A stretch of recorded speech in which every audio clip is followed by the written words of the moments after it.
20 de septiembre de 2023. Itinerario de la mente a Dios, capítulo 3. Este capítulo 3 es uno de los más centrales, ¿eh? O sea, en realidad es central, porque el 3 de 6 no está en posición central. Así que es muy importante. ¿Quién parte con la lectura?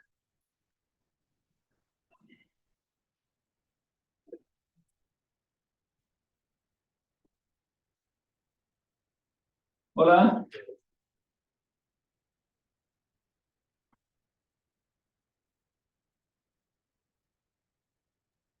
¿Parto yo, profe? Perfecto. ¿Se ve? Sí, pero ahora sí veo todo el texto. Capítulo 3. Especulación de Dios por su imagen impresa en las potencias naturales. 1. ¿Y por qué los dogrados predichos, guiándonos a Dios por los vestigios suyos, por los cuales reluce Él en todas las criaturas, nos llevaron de la mano hasta entrar de nuevo en nosotros, es decir, a nuestra mente, donde reluce la divina imagen? De ahí es que, llegados ya al tercer grado, entrando en nosotros mismos, como si dejáramos el atrio del tabernáculo en el santo, el atrio del tabernáculo en el santo, esto es, en su parte interior, es donde debemos procurar ver a Dios por espejo, allí donde a manera de candelabro reluce la luz de la verdad en la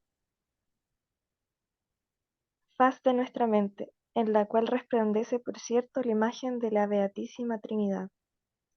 Entra pues en ti mismo y observa que tu alma se ama ardentísimamente a sí misma, que no se amará si no se conociese, no se amara si no se conociese, que no se conociera si de sí misma no se recordase, pues nada entendemos por la inteligencia que no esté presente en nuestra memoria, y con esto adviertes ya, no con el ojo de la carne, sino con el ojo de la razón, que tu alma tiene tres potencias. Considera pues las operaciones.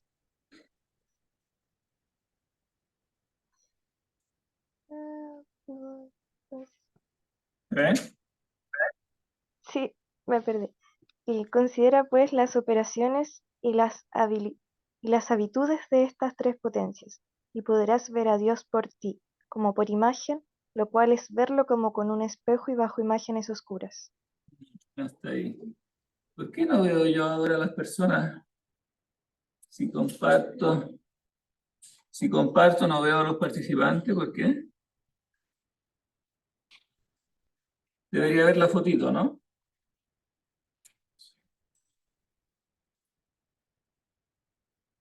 Si dejo de compartir, ahí me va.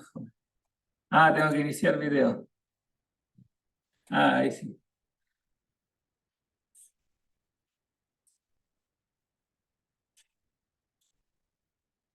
Y ahora quiero compartir de nuevo.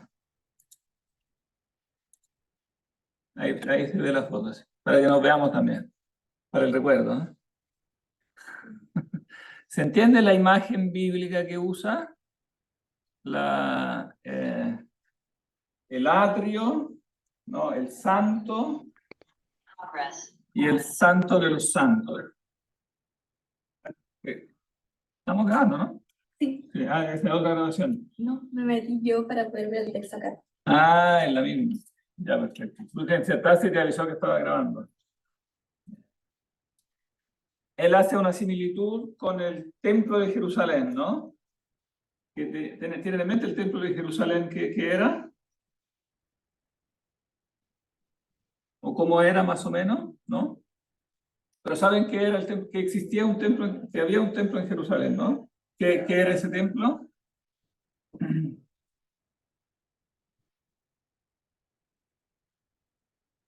¿No? No, el templo que se construyó, bueno, el templo original, el antiguo, fue el que se construyó en tiempo del rey Salomón. Y es el que describe el Antiguo Testamento. Después ese templo fue destruido, pero después fue reconstruido después del exilio babilónico y después de la vuelta de Babilonia en la época persa, ¿no? Y después reconstruido nuevamente, o sea, como restaurado bajo el rey Herodes. Bueno, y finalmente destruido, lo vimos en la introducción histórica, ¿se acuerdan? Destruido nuevamente por... ¿Se acuerdan por quién? ¿No? Pero más o menos, sí. Claro, por los romanos en la guerra judía del año 70. Fue destruido nuevamente. Y de ahí no fue nunca más reconstruido, ¿no? Hubo varios intentos de reconstruirlo después en la época posterior, pero nunca se consiguió reconstruir. Y bueno, en la teología cristiana eso es un dato importante, porque cuando Cristo habla del templo, profetiza su destrucción, y no solo profetiza su destrucción definitiva, sino que además dice que en el fondo el templo ya no es necesario. ¿Por qué? ¿Por qué no es necesario ya el templo?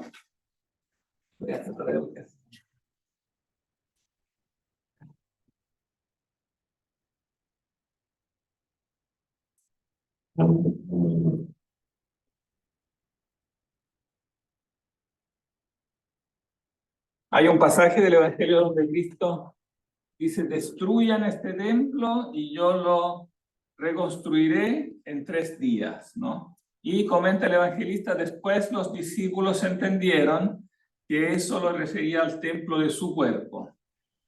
O sea que no era necesario ya el templo, porque Cristo sostenía en el fondo que él mismo era el templo, porque era el nuevo templo y definitivo, o sea, el lugar donde habita Dios de un modo definitivo, dentro de su humanidad. O sea, en el fondo su humanidad es el templo donde habita Dios, ¿no? Entonces, en ese sentido no era posible que se reconstruyera el templo. ¿Sí? En eso de que, bueno, al final en su humanidad es como es el templo donde habita Dios, ¿eso se puede transponer a que es en nuestra humanidad también? Ah, claro, claro, porque en el fondo él es la cabeza de un único cuerpo.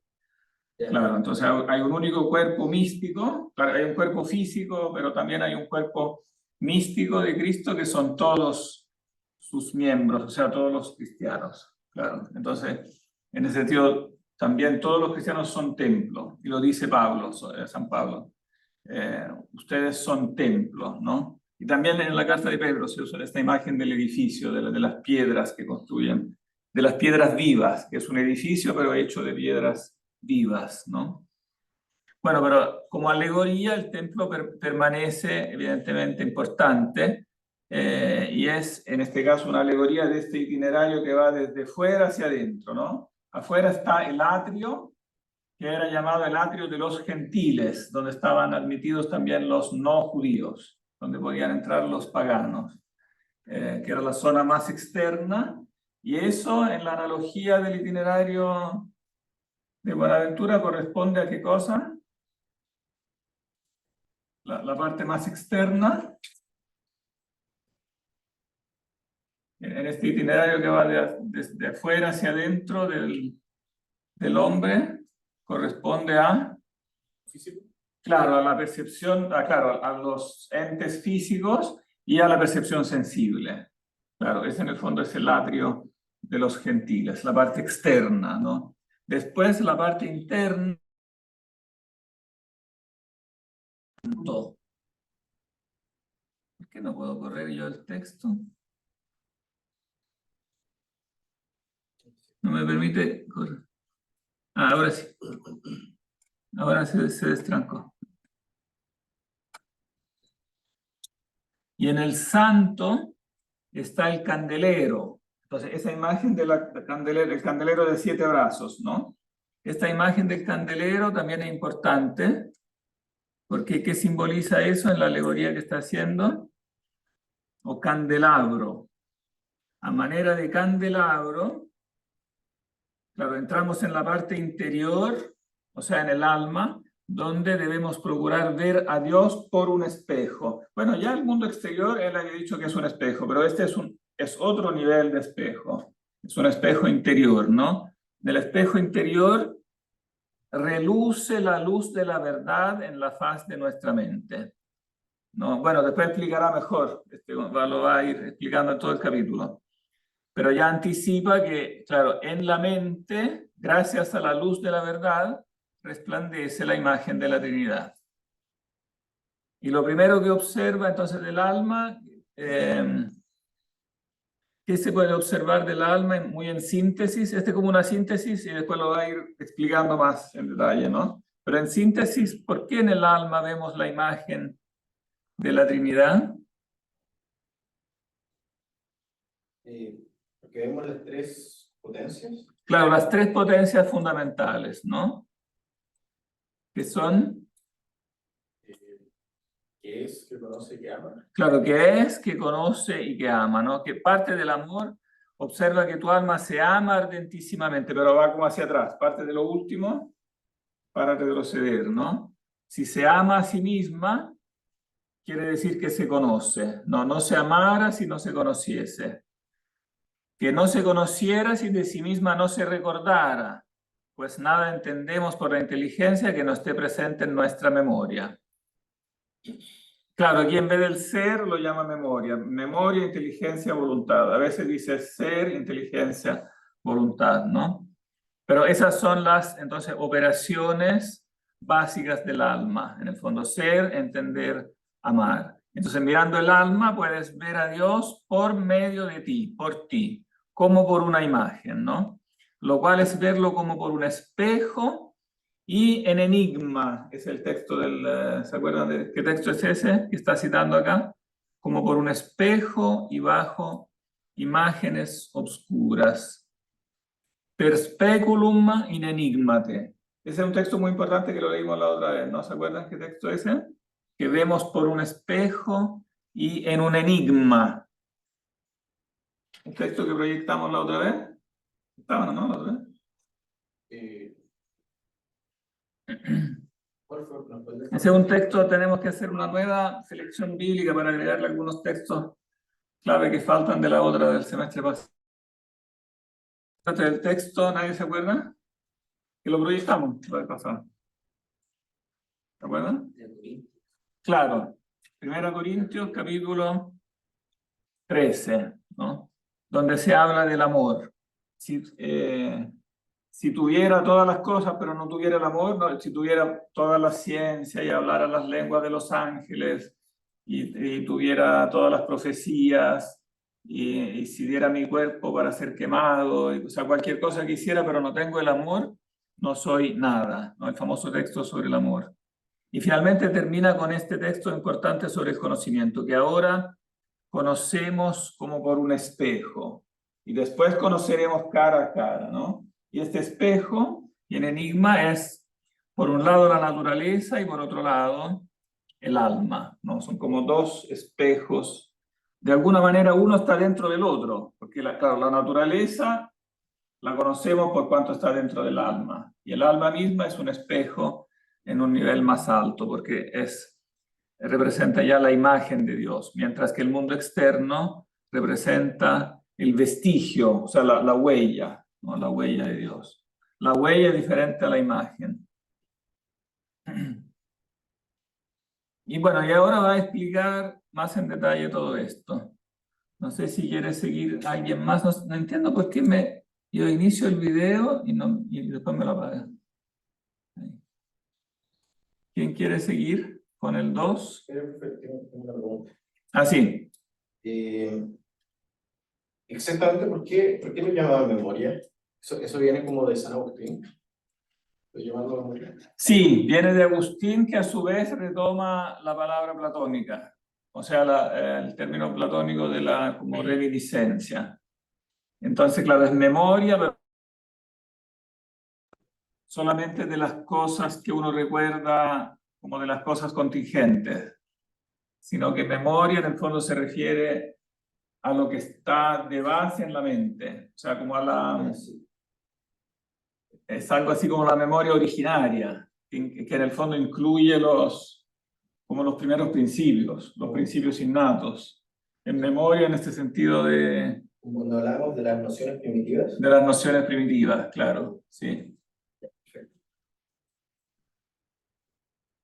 Claro, es una manera de rendirle homenaje al vocabulario de Platón, como de la reminiscencia, pero referido no a las cosas como a los conceptos específicos, sino más bien a los principios universales, ¿no? A los trascendentales, en definitiva. En la memoria, en último término, en la memoria del ser, ¿no? Porque es como de las nociones primarias que son como trascendentales del ser. Eso después lo desarrollará sobre todo en el quinto. Y me sigue cerrando el video. ¿Por qué?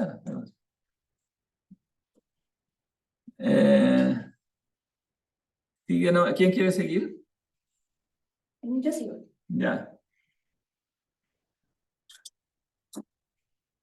Y en verdad, la operación de la memoria es retener y representar no solo las cosas presentes, corporales y temporales, sino también las sucesivas, simples y sempiternas. Pues retiene la memoria las cosas pasadas por la recordación, las presentes por la subcepción, las futuras por la previsión. Retiene también las cosas simples, cuáles son los principios de la cantidad, ya discreta, ya continua, como el tiempo, el instante y la unidad, sin los cuales no es posible recordar o pensar cuántos de ellos tienen principio. Retiene asimismo los principios y los axiomas de las ciencias, no solo como eternos, sino también de modo eterno, pues como uno use de la razón, nunca pudo olvidarlos. De manera que en oyéndolos no les presta sentimiento. Y esto no como se empezará a comprenderlos entonces, sino reconociéndolos cual si les fueran connaturales y familiares, cosa que se hace patente, proponiendo se afirma o se niega, o también el todo es mayor que su parte. Y no es posible contradecir por ser evidente en sí mismo.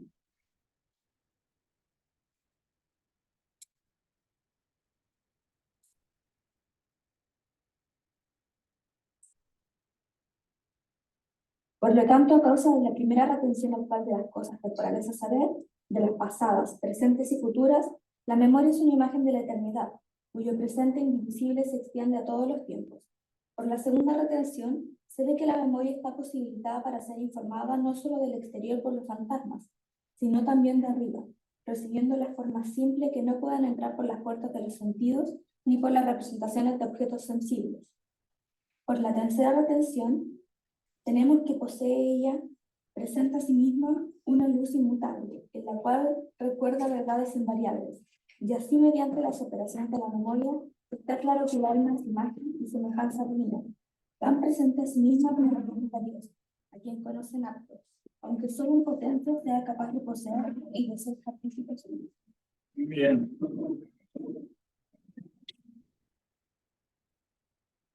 Ya podríamos leer el 3 porque sigue hablando de lo mismo y después lo comentamos juntos. ¿Quiere seguir?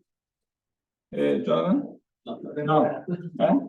No tengo ganas de leer. ¿No tienes ganas? No. Estás cansado. Mucho asado. ¿Quiere leer? ¿Siempre se me olvida tu nombre? Ignacio. Ignacio. Lee el 3. La operación de la virtud intelectiva está en conocer el sentido de los términos, proposiciones e ilaciones. Entonces, en efecto, conoce el entendimiento de los significados de los términos cuando viene a comprender por definición a cada uno de ellos. La definición, empero, ha de darse por términos más generales, y estos han de definirse por otros más generales todavía, hasta llegar a los supremos y generalísimos, ignorados los cuales no pueden entender los términos inferiores por vía de definición.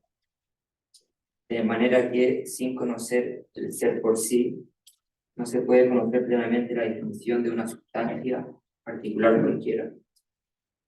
Tampoco puede ser conocido el ser por sí sin conocerlo con sus propiedades, que son unidad, verdad y bondad.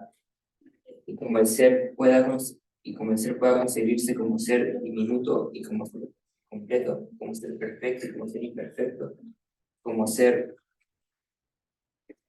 en potencia y como ser en acto, como ser secundum quid y como ser simpliciter, como ser parcial y como ser total, como ser transeúnte y como ser permanente, como ser por otro y como ser por sí mismo, como ser mezclado de no ser y como ser puro, como ser dependiente y como ser absoluto, como ser anterior y como ser posterior, como ser mudable y como ser no mudable, como ser simple y como ser compuesto, y como en manera alguna puedan conocerse las negaciones y los defectos, sino por las afirmaciones.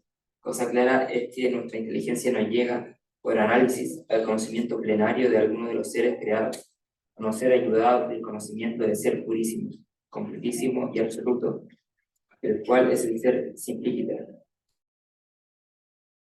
en quien se hallan las razones de todas las cosas en su puridad.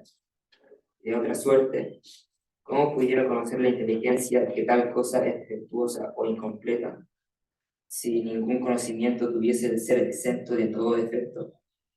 Y procédase de esta manera en las demás condiciones ya tratadas.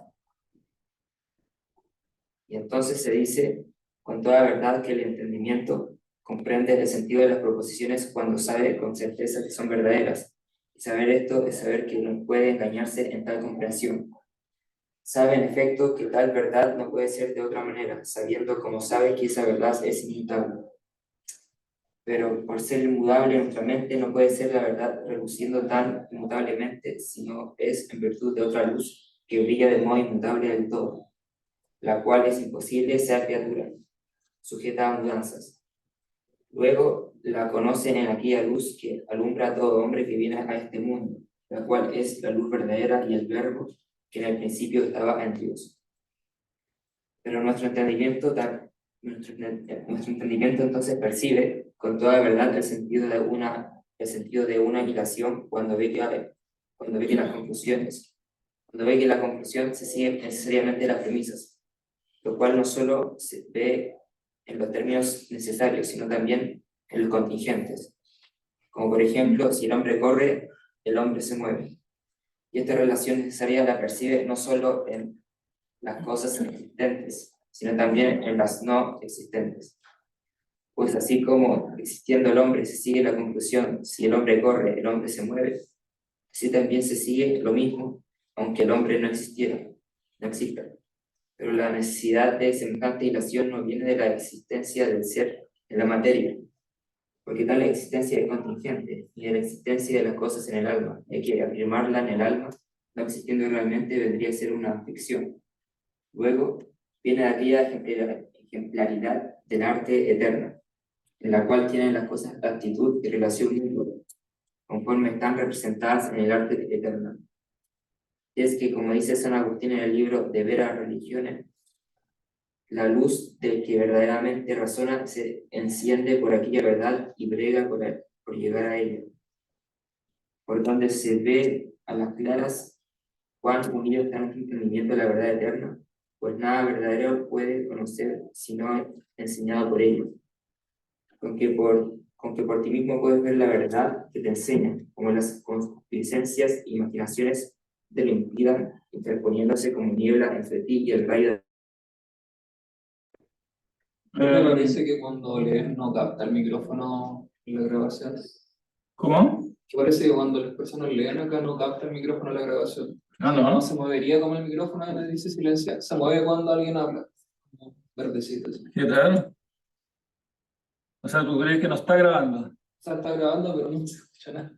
Creo yo, no sé si alguien que esté como escuchando en la casa lo puede confirmar así. Pero en la casa están escuchando, ¿no? Se escucha Sí, bien. sí, Sí, se escucha bien. Sí. Y yo creo que sí, algo va. Sí, no, ahora se está moviendo Y algo. por eso, cuando el compañero estaba leyendo no se movía, entonces por eso Ah. no sé que no se escuchaba. Claro, ¿va? Pero la vez pasada parece que se grabó, así que vaya a tener fe que está grabando. Bien, Jonathan, a ver, como no leíste, te toca resumir. No será mucho. No, tú puedes.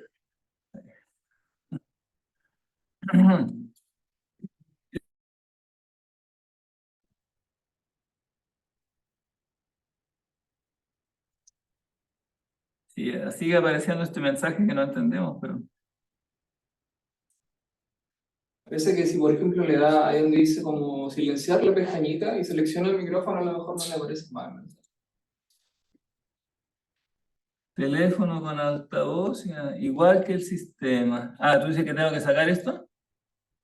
Mira No. la de arriba, a ver. Teléfono con altavoz.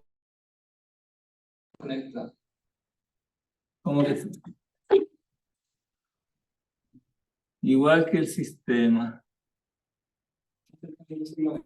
Es lo mismo.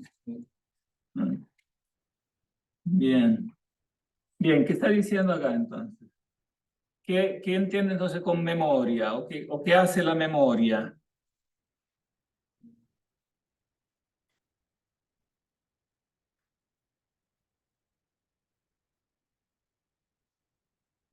Podría explicarlo exactamente con palabras simples, pero que tampoco sé si lo estoy entendiendo bien, pero es como que gestionar la memoria como que recuerda las verdades eternas de cierta forma, ¿no?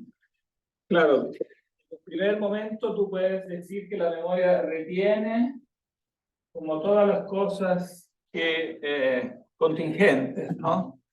Las cosas presentes, corporales y temporales, ¿no? Pero también retiene las cosas pasadas, ¿no? Y o sea, prevé las futuras por la previsión.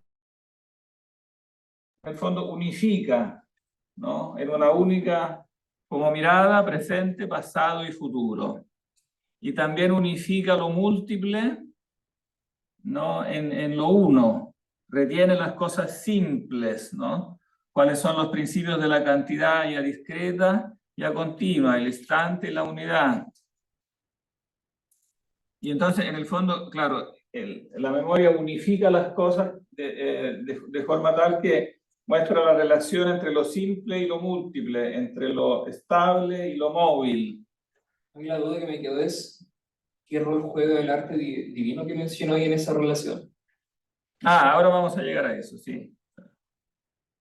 ¿Y por qué puede hacer esto la memoria? En el fondo porque retiene los principios y los axiomas de las ciencias, ¿no? O sea, la memoria ve las cosas, claro, temporales y múltiples, pero a la luz de principios que son intemporales y simples, ¿no?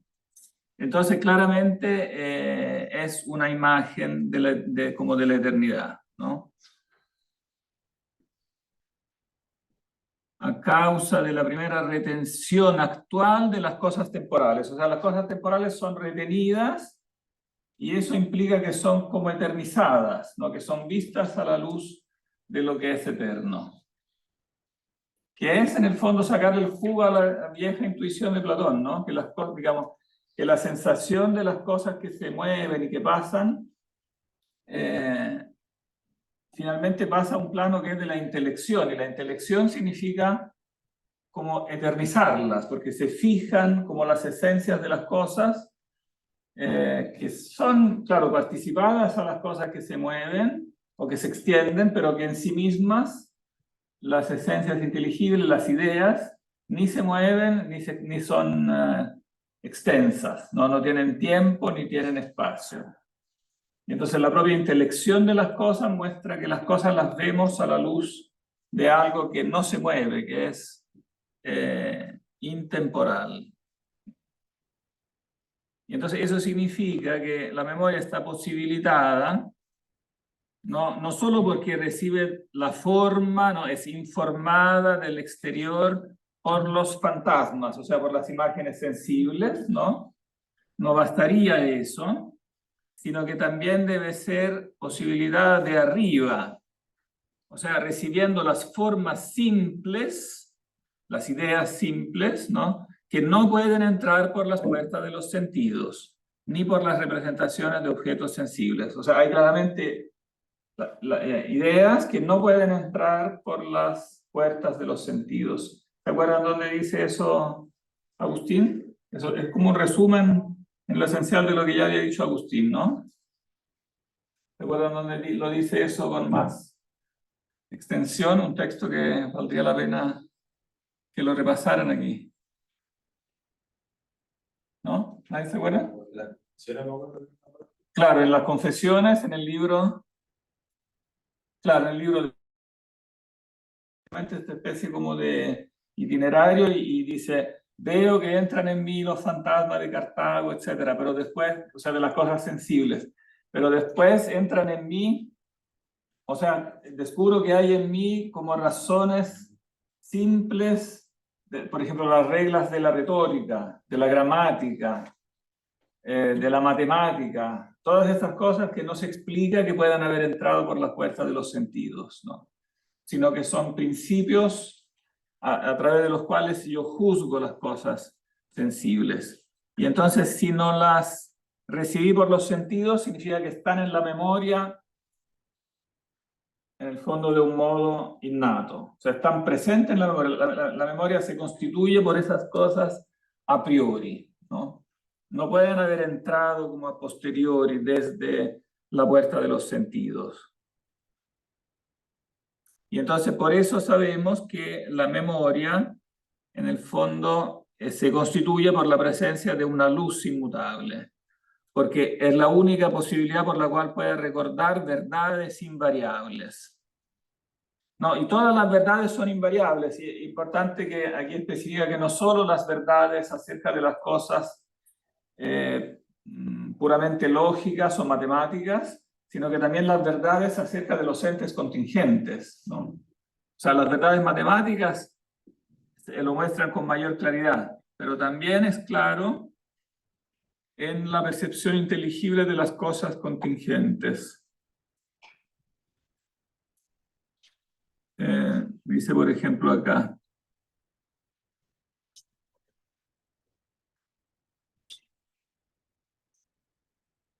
Va.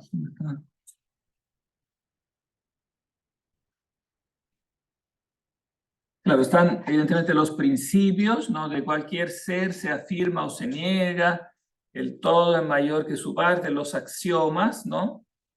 Que hacen que la memoria sea una imagen de la eternidad, cuyo presente indivisible se extiende a todos los tiempos. Pero después dice que también los entes contingentes, ¿no? Son conocidos por estos principios que no son contingentes y por lo tanto participan también de la misma naturaleza inmutable.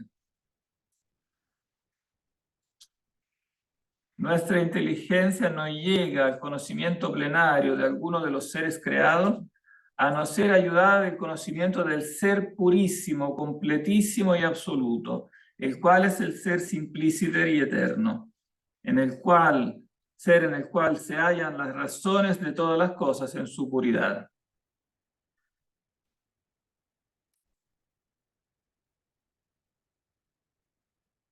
¿Dónde estaba cuando hablaba del conocimiento de los seres hacia aquí?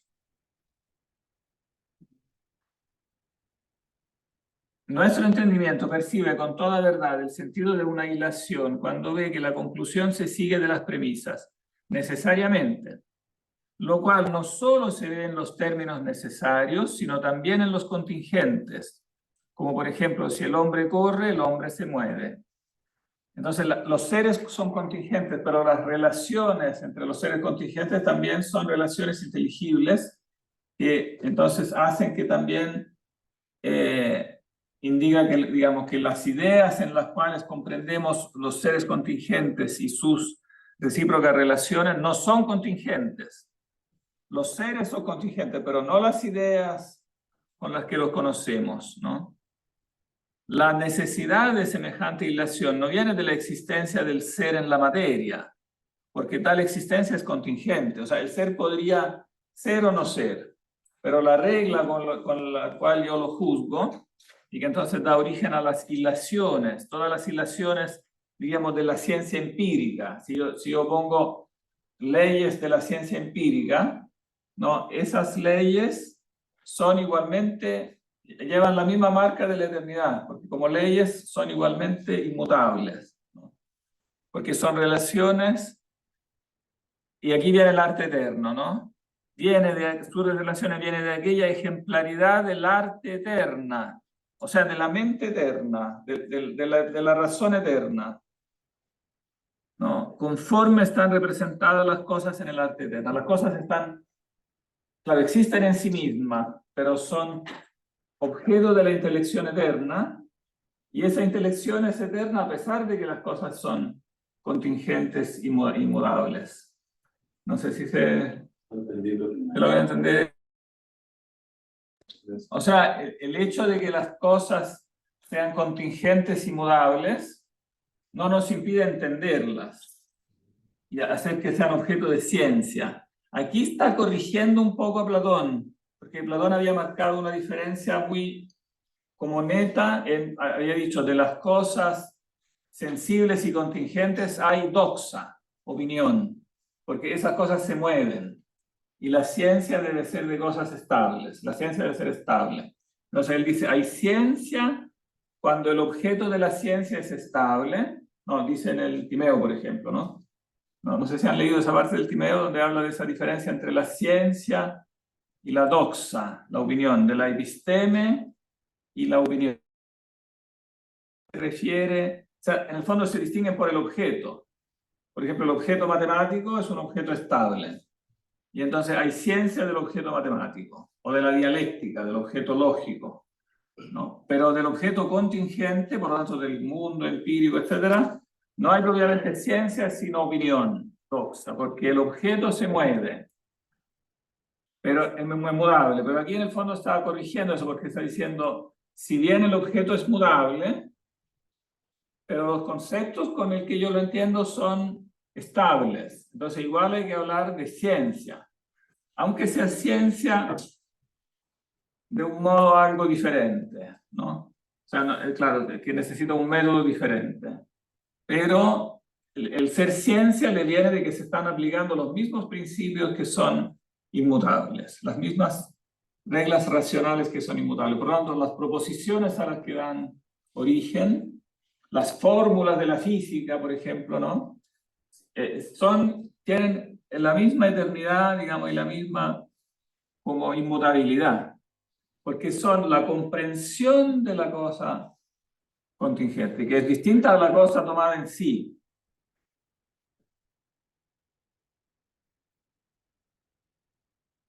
Eso es lo que rara vez entienden los físicos que se quieren presentar como filósofos, porque ellos dan por sentado que solo existe el mundo empírico, ¿no? Y entonces no se fijan que cuando formulan leyes del mundo empírico, esas leyes como tales son inmutables, son intemporales, no son una parte del mundo empírico. La ley describe, cuando yo escribo una ley, la ley, claro, describe el mundo empírico.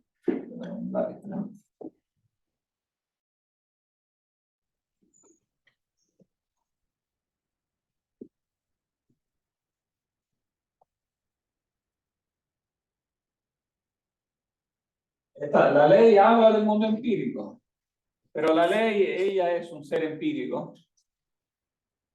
Evidentemente no. Ella permanece igual a sí misma, aunque el mundo empírico dejara en este momento de existir. Sería la descripción de un mundo posible y no realmente existente, pero la ley como tal es una esencia inteligible, que escapa, no tiene una esencia ella misma física. Es una ley de la física, pero ella como ley, como proposición racional, no es empírica, no es un ente empírico. Está frente a mi mente inmutable, digamos, no es influida por los seres.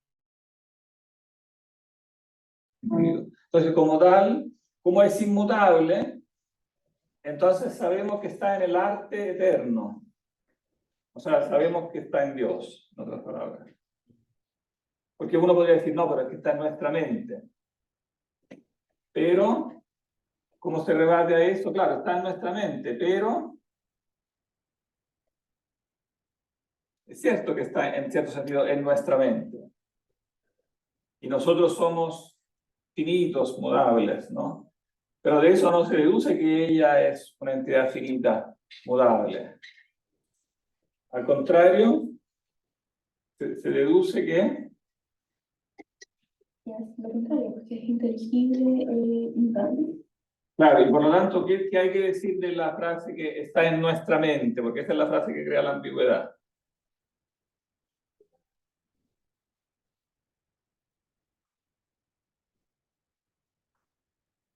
¿Qué es lo que suele pensar el científico empírico? Que se vuelve empirista en el momento en que se cree filósofo, ¿no? Se vuelve de empírico, como es su profesión, ser científico empírico, que esa es su profesión, mirar al mundo empírico, pero cuando transfiere eso a una profesión filosófica y dice, solo existe el ser empírico, entonces se transforma en un empirista, se transforma eso en una doctrina filosófica falsa, digamos, que en el fondo dice que, claro, como las ideas las pensamos con unas neuronas que son mudables, entonces ellas mismas las ideas serían mudables. O sea, hace una aislación de la observación empírica, la aplica al mundo de las ideas. Clara la conexión que hace, ¿no? O sea, dice, las neuronas con que tú piensas son mudables. Por lo tanto, la ley que tú piensas o el teorema de Pitágoras debe ser igualmente mudable porque tú lo pensaste con esas neuronas que son mudables. Es clara la aislación, ¿no? Porque esta aislación es fundamentalmente falsa. Estás juzgando algo a partir de algo falazmente. Le está asignando a lo otro la misma naturaleza de la neurona en sí. Está diciendo como causa-efecto que eso es lo mismo. Claro. Y sobre todo está procediendo de un modo contrario a la lógica porque está juzgando un ente empírico a partir, o sea, lo está sometiendo a una homologación, está sometiendo la idea a una homologación con el ente empírico, como si él conociera el ente empírico prescindiendo de las ideas. O sea, como que conociera primero el ente empírico, después conoce las ideas y entonces juzgar a lo uno a partir de lo otro, mientras que en realidad es al revés, porque el ente empírico primero lo tuvo que conocer por las ideas. Las ideas son lo que está en la memoria dura. A raíz de eso conoció el ente empírico. Entonces la naturaleza de las ideas hay que juzgarla en sí misma, no sé, porque ella es primaria respecto de nuestra mente, no secundaria. El ente empírico es secundario. Yo puedo decir que hay neuronas porque primero tengo ideas. Entonces la naturaleza de las ideas yo la percibo en una primera instancia, antes que los entes empíricos. Solo que no soy consciente de ello. O sea, porque las uso sin ser consciente. O sea, uso las ideas, las categorías a priori, para juzgar los entes empíricos. Y claro, si no soy filósofo, no tengo por qué preocuparme digamos, de dar un juicio sobre las ideas. Puedo limitarme a ser un científico empírico. Pero después, en un momento dado, si me transformo en filósofo, tengo que acordarme que el proceso no era ese. El proceso con que yo conocí los entes empíricos partía de las ideas. Entonces tengo que partir primero viendo cuál es la naturaleza de las ideas tomadas en sí. Porque yo las percibo de forma originaria, antes de cualquier razonamiento que hago, digamos, sobre los entes empíricos. Entonces no puedo enjuiciar las ideas a partir de un juicio que doy sobre los entes empíricos y analogarlas. O sea, es decir, como las ideas vienen así del universo empírico, entonces no puede haber otra cosa que el universo empírico. Es la primera premisa que es falaz. ¿Quién dijo que las ideas venían del universo empírico? Es la digamos, deducción primera que está equivocada. No puedes decir de dónde vienen las ideas, porque las ideas son aquello de donde partes. No puedes ir a buscarle un origen fuera de ellas, siendo que ellas son aquellas de donde tú partes. No hay nada antes que ellas.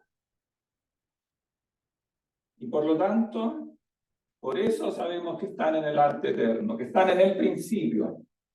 Porque en el principio era el logos.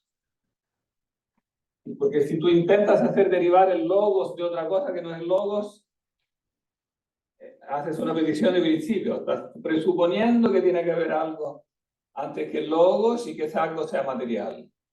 Pero en todo el razonamiento que tú haces sobre lo material, presupone el logos. Entonces,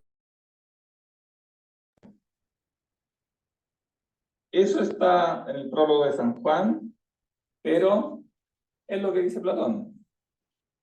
Es lo que le rebate Platón a los filósofos que decían que las arjai, que los principios eran agua, aire, tierra, fuego, y en el fondo él le rebaten, no, hay algo previo. O sea, la mente capta algo previo a esas cosas.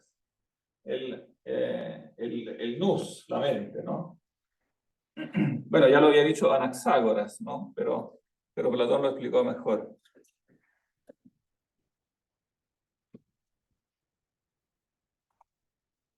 Y claro, no puede ser una ficción del alma precisamente porque el alma, ¿no? Percibe estas cosas entonces como objetivas con respecto a ella. No se justifica el origen de las ideas partiendo de la naturaleza mudable del alma, ¿no? Y por eso deben remontarse, digamos, el origen de las ideas a una naturaleza inmutable que está en el principio, ¿no? Y es lo que dice, lo que sintetizaba Agustín en el De Vera Religione, ¿no? Un pasaje que nosotros no hemos leído, pero que aquí él lo parafrasea.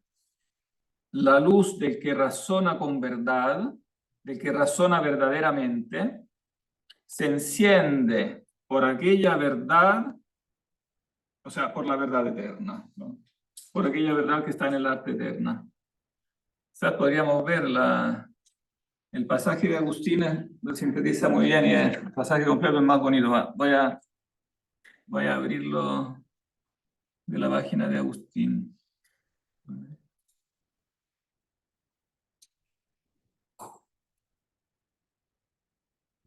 Se obstina en cerrarme el video. Mi video se detiene cuando aparece el mensaje del cambio de micrófono. Ay, ¿por qué será? Sí. ¿Y por qué ahora no escribe? La frase, esta es cortita, se la pueden aprender en latín. Redi in te ipsum.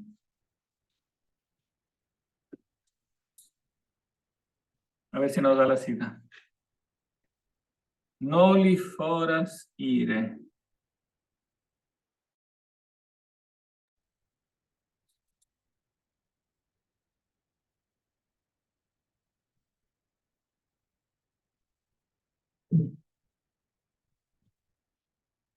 Ah, no, esta es una cita de Twitter, ¿no?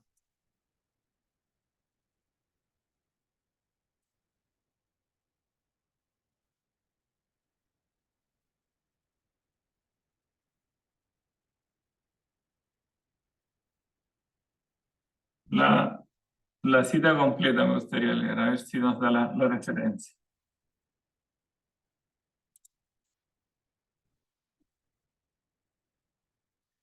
No, abrámoslo de la página de San Agustín. Aquí no nos da la referencia, ¿no? Debería estar la referencia. Ah, debe estar en la nota del texto latino, ¿eh? Ah, aquí está. Sí, aquí está. Capítulo 39-72. Noli foras ire, in te ipsum redi, in interiore homine habitat veritas, et situam naturam mutabilem in veneris, amplia, transcende et te ipsum, sed memento cum te transcendis ratiocinantem animam te transcendere. Illuc ergo tende, unde ipsum lumen rationis accenditur. ¿Quién quiere traducir estas pocas líneas? Noli foras ire. ¿Qué traduce? Ignacio. ¿Quiere traducir?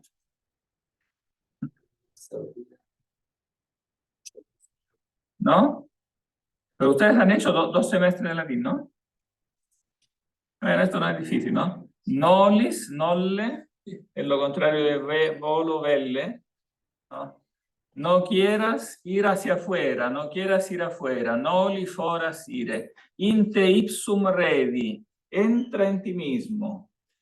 In interiore homine habitat veritas. la verdad habita en el hombre interior.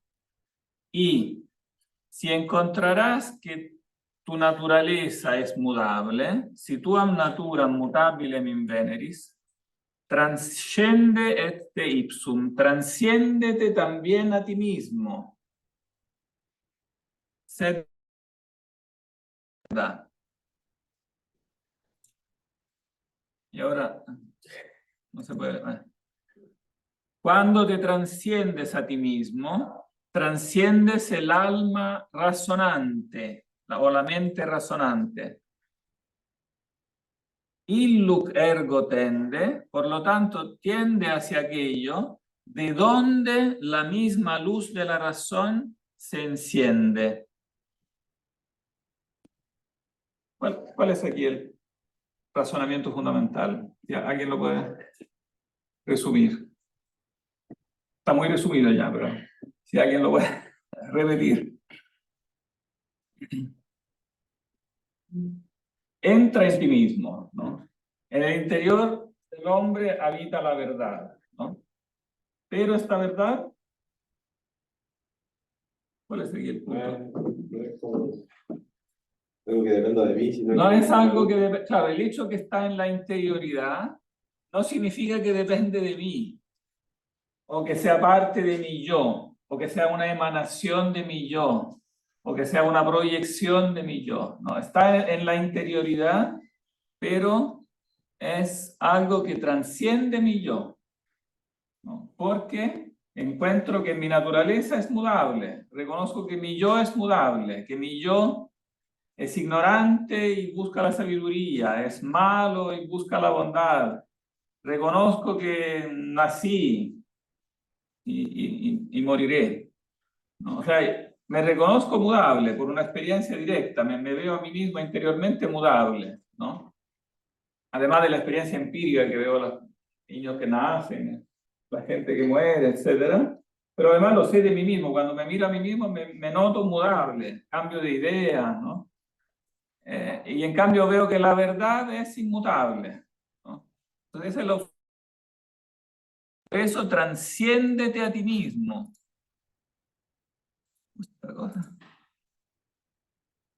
Por eso tienes que tender, o sea, a donde esa misma luz de la razón se enciende. O sea, esa luz, esa verdad que ves, tiene que ser algo encendido por una fuerza que es trascendente con respecto a la mutabilidad del mundo y también del yo, ¿no?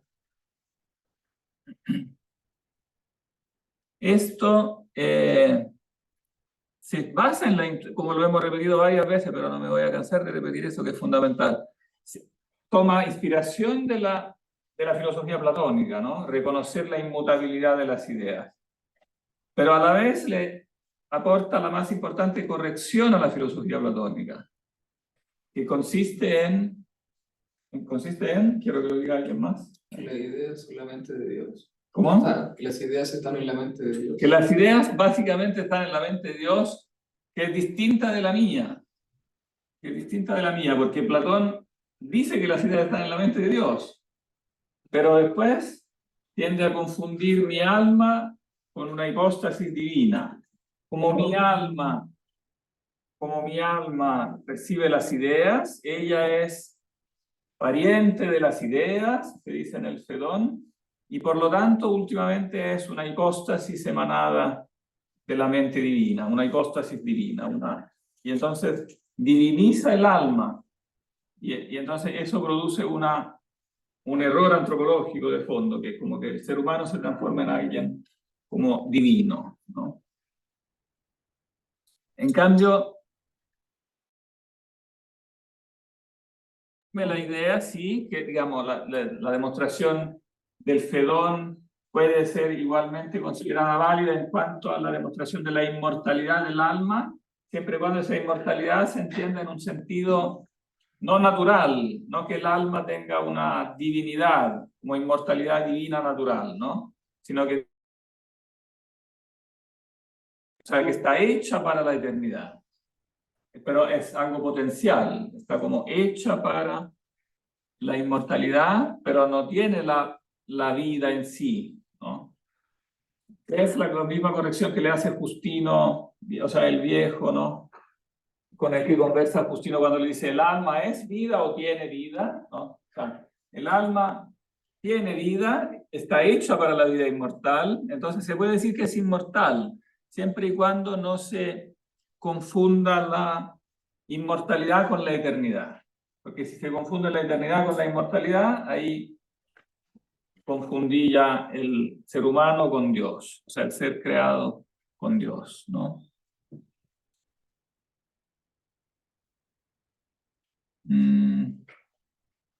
Entonces, en esa cita de Agustín es muy, como que sintetiza muy bien esto. ¿Qué hora es? Falta poco, pero podríamos alcanzar a leer un poquito más.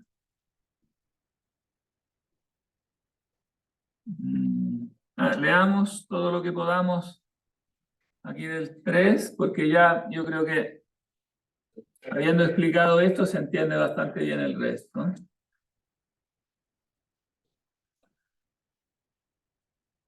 Habíamos leído el 3, ¿no?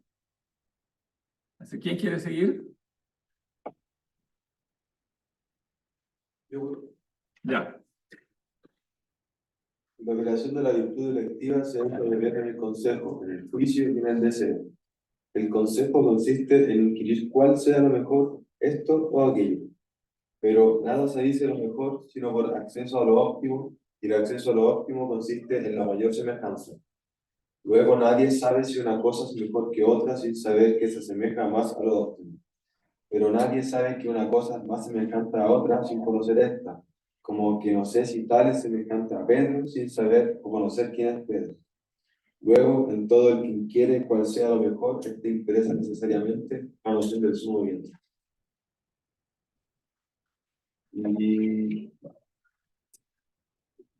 Y el juicio cierto de las cosas, sujeto al consejo, viene de una ley. Nadie, en efecto, juzga con certeza en virtud de la ley si no está cierto, no solo de que la ley es recta, sino también de que no debe juzgarla. Pero nuestra mente juzga de sí misma, y como no pueda juzgar de la ley, por la cual precisamente juzga, síguese que esa ley es superior a nuestra mente y que ésta juzga por aquella, según la lleva impresa en sí misma. Es así que nada hay superior a la mente humana, sino aquel que la hizo. Luego nuestra potencia deliberativa, cuando juzga y resuelve, hasta el último análisis, viene a tocar las leyes divinas. El deseo, por último, versa, ante todo, sobre aquello que sumamente lo mueve. Sumamente mueve lo que sumamente se ama. Pero amase sumamente ser feliz, y ser feliz no se consigue sino poseyendo lo óptimo y el fin último. Luego, nada apetece al humano deseo, sino el sumo bien, o lo que dice orden al sumo bien, o lo que tiene apariencia del sumo bien. Tanta es la eficacia del sumo bien, que si no es por su deseo, nada puede amar la criatura, la cual se engaña y cae en error precisamente cuando toma por realidad lo que no es sino efigie y simulacro del sumo bien. Ve por aquí cuán próxima a Dios está el alma y cómo la memoria nos lleva a la eternidad, la inteligencia a la verdad y a la óptima electiva, y a la potencia electiva a la suma bondad, según sus respectivas operaciones. Hasta ahí, sí. Esta parte entonces es importante, sigue con lo mismo, pero lo aplica a, aquí hace una aplicación de lo que ha dicho ahora a, espera, podría decirlo tu compañera, recuérdame tu nombre. ¿Cómo es tu nombre? Casey. Resúmenos esto último, sigue el razonamiento aplicándolo a, es la misma cosa, pero la aplica a algo específico, ¿no? ¿Mm?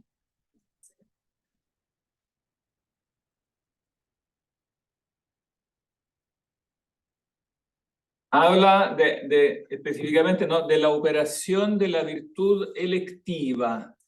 ¿Entiende qué significa eso, la virtud electiva? ¿No? Como sobre el consejo y lo que dice la semejanza de no juzgar la ley porque es lo primero, y lo que usted mencionaba antes, que la lógica de juzgar en base a eso no estaría siendo correcto, siento que es el origen de todo.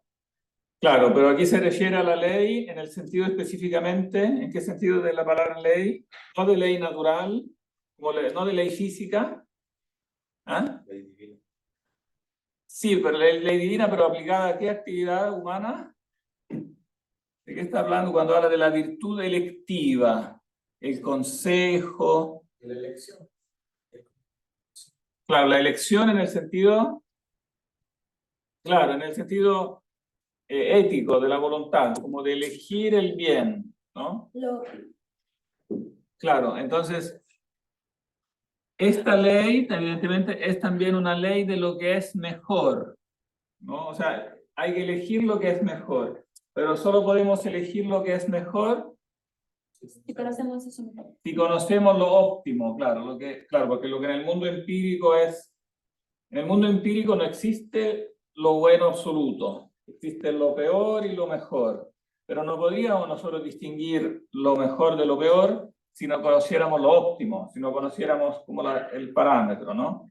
Entonces, así como en el razonamiento lógico tenemos que conocer, digamos, axiomas infalibles, así también en la ética, digamos, tenemos que tener como la idea innata del bien, en definitiva, está impresa necesariamente la noción del sumo bien, ¿no? O sea, si yo juzgo lo que es mejor y lo que es peor, es porque sé lo que es el bien en su grado sumo, y por eso puedo juzgar después de los bienes como de los bienes contingentes, de los bienes creados, ¿no? Del mismo modo en que no podría saber quién se asemeja más a Pedro si primero no conociera a Pedro.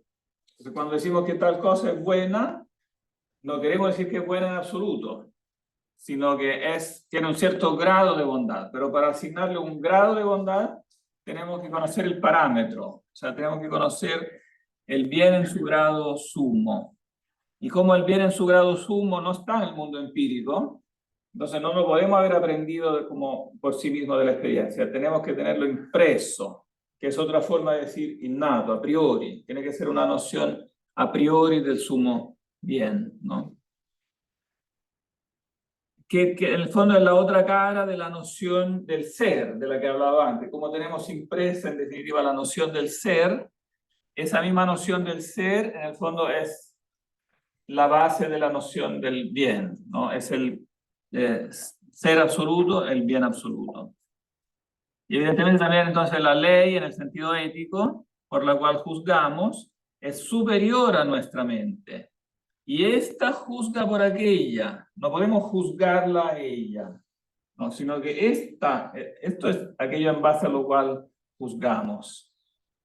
Por eso nuevamente es falaz el razonamiento empirista cuando dice la ley ética viene de esta u otra observación, teoría que yo hago sobre la biología, sobre la antropología, sobre el mundo empírico. Como que observo el mundo empírico, hago una investigación del mundo empírico y después decido, de ahí viene la moral, de ahí viene la ética, viene por ejemplo, viene de la evolución, porque hemos evolucionado tal y tal, y de ahí viene la ética. Nuevamente estoy juzgando algo que es posterior, digamos, estoy juzgando algo que es anterior en base a algo posterior, estoy invirtiendo los términos del juicio, porque la evidencia de la norma ética es absoluta y es mucho más, es un nivel de evidencia directa, que no tiene nada que ver con las teorías sobre la evolución que son elaboraciones secundarias. Yo después puedo armar una teoría de la evolución y decir, a partir de cierto punto yo veo que estos seres tienen la norma ética, pero no es que la normatividad ética la pueda justificar por eso, por la evolución, porque la evolución es una teoría empírica y la evidencia de la norma ética es una evidencia directa. Yo la tengo directamente a la mente, no es que la pueda juzgar, ¿no? No puedo juzgarla por algo empírico formado por mi raciocinio, porque es algo que llevo impreso, que yo percibo como absoluto. Tal como percibo absoluto la ley de la lógica, así mismo percibo como absoluta la ley de la ética. Si yo no la percibiera como absoluta, fuera una ley meramente condicional o reductible a otra cosa, ya no sería ley ética, no, sería otra cosa, estaría hablando de otra cosa. Pero no, la ley ética como tal no es reductible a ninguna otra cosa. Si la reduzco a otra cosa, ya no es ética. Pero resulta que si yo la niego, la reduzco a otra cosa y la niego, después me contradigo porque siempre la doy por supuesta en mis juicios, finalmente. Cuando hablo del ser humano, siempre esa ley ética la doy por supuesta.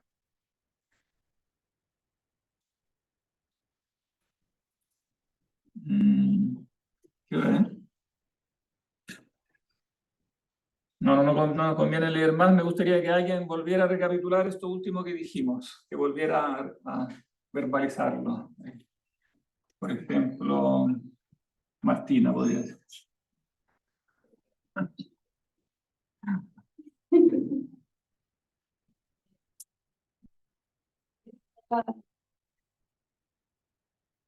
Es como de la percepción del bien.